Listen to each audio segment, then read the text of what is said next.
Netflix's Death Note is Defanged, but still has some bite. Netflix's film adaptation of popular anime series Death Note is very far removed from the source material, but manages to rework the story into something reasonably entertaining. I'm speaking as a huge fan of the original series, but I recognize that many people will watch this without any prior conceptions of how Death Note is supposed to be, and on that level, the film succeeds.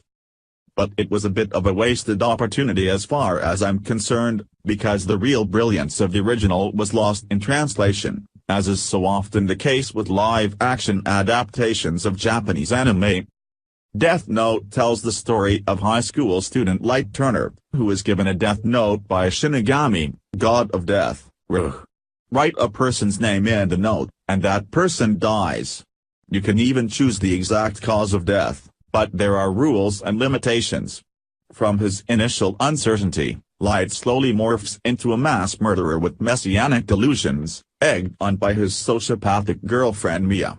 They operate together, killing criminals under the name of Kira. But Light is hindered by a police investigation led by the enigmatic and eccentric L, teenage genius. L is desperate to find out who Kira is and put a stop to the killings, and Light's own father, a police officer, is also on the case, unaware of his son's involvement. The anime series was a Machiavellian game of cat and mouse, with the two brilliant strategists constantly plotting to outwit each other, planning their moves several steps in advance.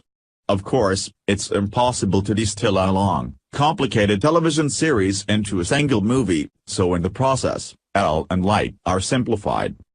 But I took issue with the way Light was depicted here.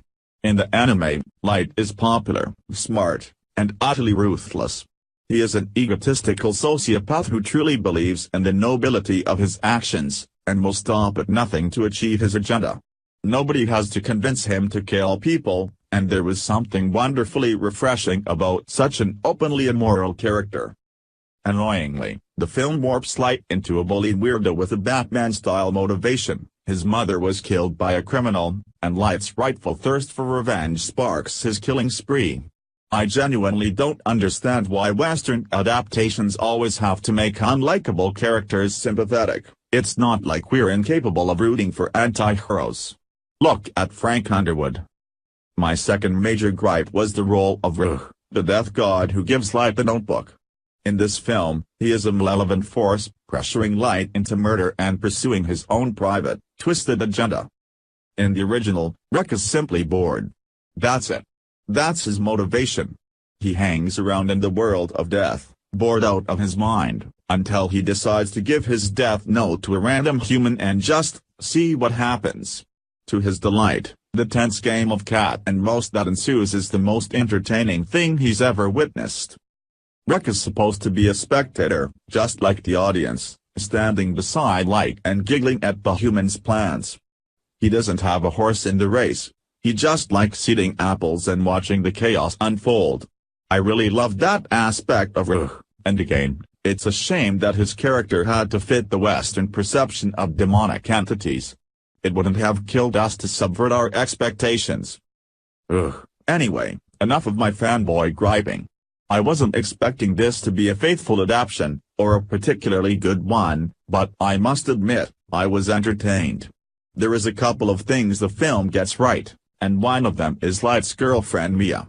In the anime she's simply awful, a simpering, spineless schoolgirl who's utterly obsessed with Light, and would do anything to please him. A teenage virgin's fantasy, really. In this film, she's given a lot more purpose, and plays a kind of Lady Macbeth role, even if it's unclear why she's so twisted. Elle is also enjoyable, and weird enough, but makes a lot of decisions based on emotion for a character who is supposed to be a brilliant tactician. This serves to drive the film's action sequences, and a lot of careful decisions are replaced by impulsivity, just to speed things up. And although Ryuk was warped to be more of a bad guy, The casting of Willem Dafoe was beyond perfect. I actually want a redub of the anime series with Dafoe's voice now. Most of the film sequences are visually pleasing, lit up with clashing neon, humming along to an 80s soundtrack, and the sound of synths. It kind of reminded me of Stranger Things, which isn't a terrible comparison. Thankfully, the film doesn't really take itself too seriously, which stops it from being a cringe fest and firmly puts it into popcorn territory. It's a high-concept thriller, and nothing more. Fans of the original will watch it out of curiosity and be deeply disappointed, while those new to the idea will enjoy it for what it is. In that sense, the film is a success. But I couldn't shake off the feeling that there was a real wasted opportunity here. The audience is smarter than the film gives them credit for, and although major changes have to be made in an adaptation, there's never an excuse for dumbing down.